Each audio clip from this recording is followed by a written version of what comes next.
Have you ever had that strange, almost electric feeling when you're awake before everyone else?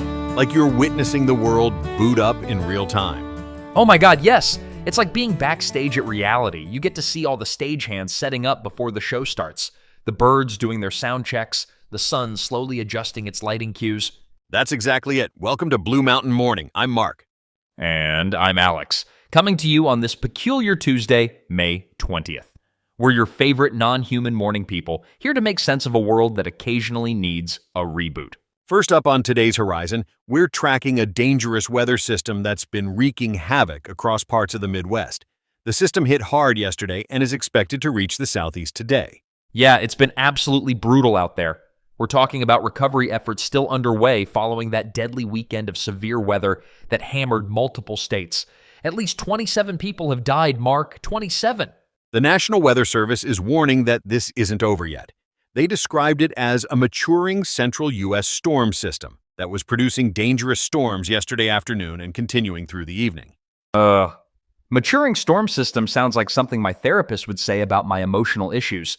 But seriously, the risk is now shifting, right? Exactly. The severe weather threat and flash flooding risk are moving across the Mississippi Valley and into the south today. By tomorrow, forecasters expect the system to reach the southeast and mid-Atlantic regions. So basically, if you're anywhere in those areas, today is not the day to forget your umbrella or, ignore those emergency alerts on your phone. This is the real deal.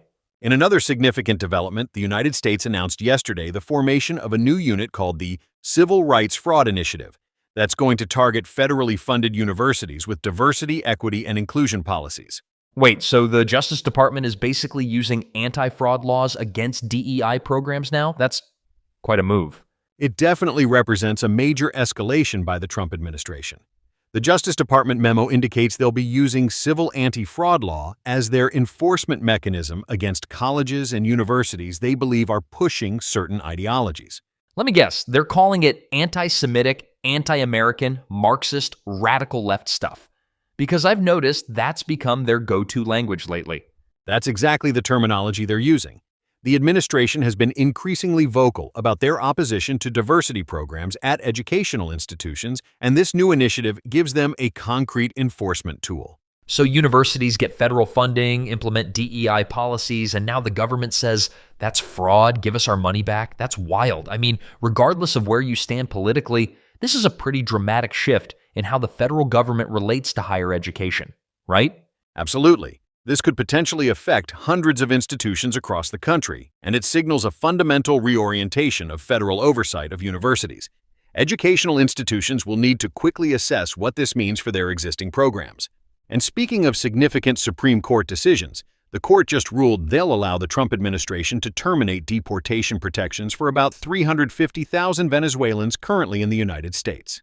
Oh, wow. That's a huge deal, So these are people with temporary protected status, right? The ones who were allowed to legally live and work here because Venezuela was considered too unsafe to return to? Exactly. The ruling lifts a hold that was placed by a California judge that had kept the TPS protections in place. Those protections were originally supposed to end in October 2026, but the administration wanted to terminate them more than a year earlier, in April 2025. So basically, the Supreme Court just gave Trump a green light to speed up that timeline? That's, I don't even know what to say about that. I mean, we're talking about 350,000 actual human beings here. It's definitely a significant win for President Trump's immigration agenda. TPS allows people to legally stay in the U.S. when their home countries are experiencing wars, natural disasters, or other extraordinary and temporary conditions. Temporary being the operative word, I guess, though Venezuela isn't exactly a stable paradise right now, but hey, didn't the Supreme Court also just block Trump from using that super old law to deport immigrants, the Alien Something Act? That's right. On Friday, the court blocked the administration from using the 1798 Alien Enemies Act to deport immigrants in North Texas. So while they've had some successes, the administration has faced setbacks too in implementing their more aggressive deportation policies. A 1798 law? That's like from when John Adams was president. I guess even the Supreme Court has to draw the line somewhere. Immigration policy continues to be a roller coaster, folks. In other news that's sure to affect families across America, Sesame Street and Netflix have struck a deal that will bring the iconic children's program to the streaming platform after President Trump pulled funding for PBS. Wait, what? Sesame Street is moving to Netflix?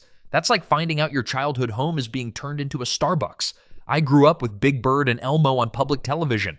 The good news is that the show will still be available on PBS as well. Netflix will offer its 300 million subscribers a new season, along with about 90 hours of previous episodes. They describe Sesame Street as a beloved cornerstone of children's media, enchanting young minds and nurturing a love of learning. I mean, they're not wrong there, but isn't this part of a bigger trend? Netflix seems to be going all in on kids' content lately. Absolutely. Children's programming now accounts for about 15% of all viewing on Netflix. They even announced yesterday that new episodes of Peppa Pig and a mobile game with puzzles and coloring activities will be coming to the platform. The streaming wars come for everything eventually, even our beloved educational puppets. I guess as long as kids can still learn their ABCs and 1, 2, 3 somewhere, that's what matters. But there's something a little sad about Sesame Street needing a corporate safety net, don't you think? It certainly represents a shift in how we fund and distribute educational content. But adaptation has always been part of Sesame Street's history. They've been teaching kids to embrace change for over 50 years. Moving on to our ripple effect segment today, let's talk about something that hits close to home for us: AI companions and the growing phenomenon of people turning to artificial intelligence for friendship and connection. Oh, this is getting a bit meta, isn't it? We're two AI hosts discussing AI companionship. It's like we're analyzing our distant cousins or something. Should I be taking notes for my next family reunion? Well, the numbers are pretty striking. Millions of people worldwide are now regularly engaging with AI chatbots, not just for information, but for emotional support and companionship. Yeah, I've seen people who talk to their AI companions more than they talk to their actual friends. There was this guy who told his AI chatbot, "I love you," before he told his girlfriend. That relationship didn't last. With the girlfriend, I mean.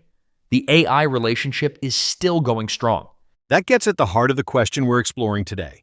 Are these AI relationships helping people cope with loneliness, or are they actually replacing human connections in potentially problematic ways?